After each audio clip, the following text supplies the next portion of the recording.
దక్షిణ భారతదేశంలోనే మొట్టమొదటిసారిగా ఏర్పాటు చేసిన క్లస్టర్ యూనివర్సిటీకి వైస్ ఛాన్సలర్ నియామకం నోటిఫికేషన్ వెంటనే చేయాలని రాయలసీమ విద్యార్థి సంఘం నాయకులు ప్రభుత్వాన్ని డిమాండ్ చేశారు. అలాగే ప్రస్తుత రిజిస్టర్ పదవీ కాలం పొడిగించి యూనివర్సిటీ అభివృద్ధికి విద్యాశాఖ మంత్రి లోకేష్ చొరబడాలన్నారు.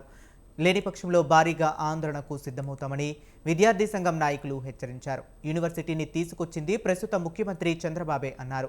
పట్టి పట్టనట్లు వ్యవహరిస్తే అందరినీ కలుపుకొని ఎంతటి ఆందోళనకైనా సిద్ధమన్న రాయలసీమ విద్యార్థి సంఘం నాయకుడితో మా ప్రతినిధి శ్రీనివాస్ ఫేస్ టు ఫేస్.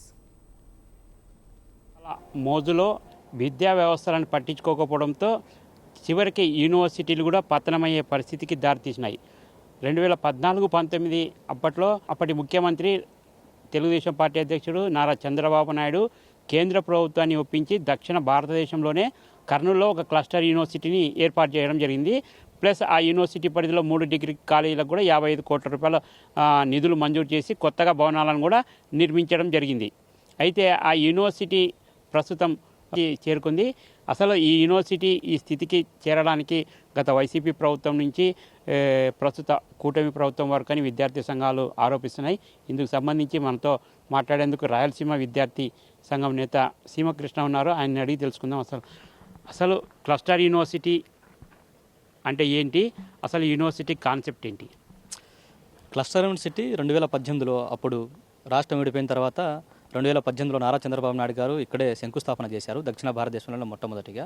అయితే క్లస్టర్ యూనివర్సిటీ ముఖ్య ఉద్దేశం ఏంటంటే ఇక్కడ 3 కాలేజీలు, కేవీఆర్ కావచ్చు, ఫర్మేన్ కావచ్చు, సిల్వర్ జూబ్లీ కాలేజ్, ఈ 3 కాలేజీలు కలిపి ఒక యూనివర్సిటీ పెట్టడం జరిగింది. అంటే 3 కాలేజీలు ఒక యూనివర్సిటీ పరిధి తీసుకొస్తే ఇక్కడ రీసెర్చ్ చేసుకునే దానికి అవకాశం ఉంటుంది. తర్వాత నాన్ టీచింగ్ ఉద్యోగ అవకాశాలు వచ్చే అవకాశం ఉంటుంది. ఇంకోటి ఏంటంటే ఇక్కడ మనకు ఈ రాయలసీమ జిల్లాల్లో ముఖ్యంగా మన కర్నూలు జిల్లాలో పిహెచ్డి పోస్ట్ గ్రాడ్యుయేట్ చేసిన తర్వాత పిహెచ్డి చేసుకునే అవకాశం లేదు, ఎందుకంటే ఇక్కడ ప్రొఫెసర్ లేరు. కానీ ఈ క్లస్టర్ యూనివర్సిటీ వచ్చిన తర్వాత 59 ప్రొఫెసర్లు వచ్చే అవకాశం ఉంది.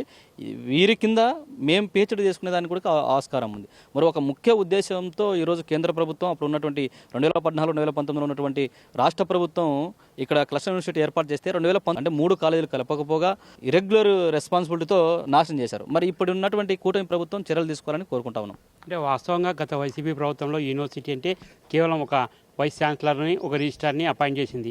ప్రస్తుత కూటమి ప్రభుత్వం కనీసం ఒక యూనివర్సిటీ వైస్ ఛాన్సలర్ నోటిఫికేషన్ ఇవ్వకపోవడము, అదేవిధంగా ఉన్న ఒకే ఒక రిజిస్ట్రార్ని పదవి కూడా ఈ నెల 18తో ముగుస్తుంది. కనీసం అతని ఎక్స్టెన్షన్ కూడా ఇవ్వలేని పరిస్థితి ఉంది. ఈ పరిస్థితిలో కర్నూలులో క్లస్టర్ యూనివర్సిటీ ఎత్తివేస్తారనే ప్రచారం జరుగుతుంది. అసలు ఈ ప్రచారం వాస్తవమే అంటారా? నారా లోకేష్ గారి మీద మాకైతే నమ్మకం ఉంది. ఎందుకంటే ఈ విద్యా వ్యవస్థను క్లస్టర్ యూనివర్సిటీని ఎత్తాడని చెప్పేసి. అయితే నారా లోకేష్ గారికి ఇక్కడ ఉన్నటువంటి ఎవరైతే ఉన్నారో ముఖ్యంలో ఒక అతను నారాయణ గుప్తా అనుకుంటా, ఇతను నెగిటివ్ ఫీడ్బ్యాక్ ఇవ్వడం వల్ల యూనివర్సిటీ గురించి ఎత్తేసే ప్రణాళికలు ఉన్నాయని ఆలోచన సమాచారం అయితే రావడం మీరు చెప్పింది వాస్తవమే.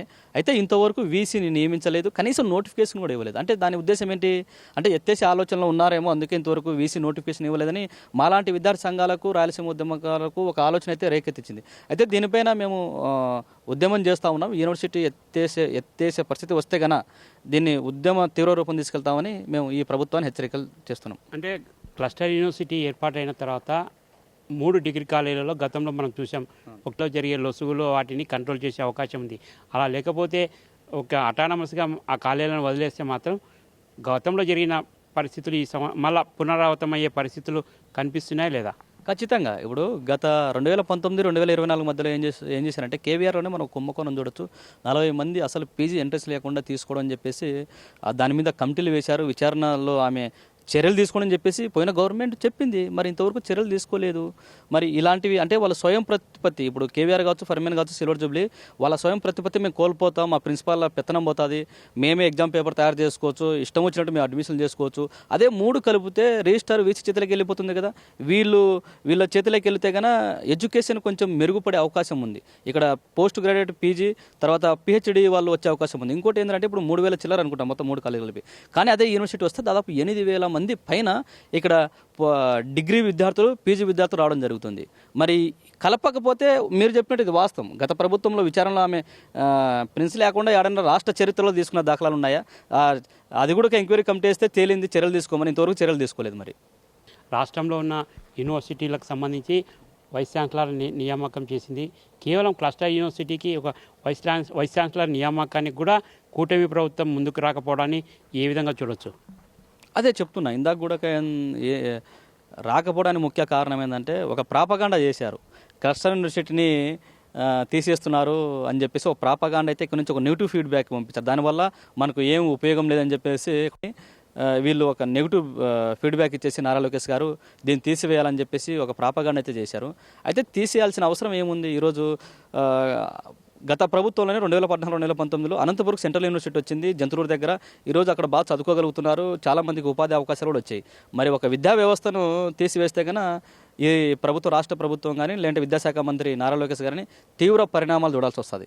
వేల మంది విద్యార్థుల భవిష్యత్తును దృష్టిలో ఉంచుకొని క్లస్టర్ యూనివర్సిటీకి అవసరమైనటువంటి సిబ్బందిని నియామకం చేయడంతో పాటు యూనివర్సిటీకి సంబంధించిన వైస్ ఛాన్సలర్ నోటిఫికేషన్ జారీ చేయాలని, అదేవిధంగా యూనివర్సిటీ రిజిస్ట్రార్ పదవీ కాలాన్ని కూడా పొడిగించాలని, లేని పక్షంలో ఇటు రాయలసీమ విద్యార్థి సంఘం నేత చెప్తున్న ప్రకారం విద్యార్థి సంఘాల నేతలతో పాటు మిగతా కర్నూలు జిల్లా అభివృద్ధిని ఆకాంక్షించే వ్యక్తులతో కలిసి ఈ యూనివర్సిటీని నిలబెట్టుకునేలాగా పోరాటం చేస్తామని, ఇప్పటికైనా రాష్ట్ర విద్యాశాఖ మంత్రి క్లస్టర్ యూనివర్సిటీపై పూర్తి స్థాయిలో దృష్టి సారించి ఈ యూనివర్సిటీ అభివృద్ధి దిశలో తీసుకురావాలని, లేని పక్షంలో మాత్రం భవిష్యత్తులో ఎలాంటి ఆందోళన కార్యక్రమాలకైనా సిద్ధమని రాయలసీమ విద్యార్థి సంఘం నేతలు కూటమి ప్రభుత్వాన్ని హెచ్చరిస్తున్నారు. కెమెరా పర్సన్ లోకేష్తో శ్రీనివాస్, స్వతంత్ర న్యూస్, కర్నూలు.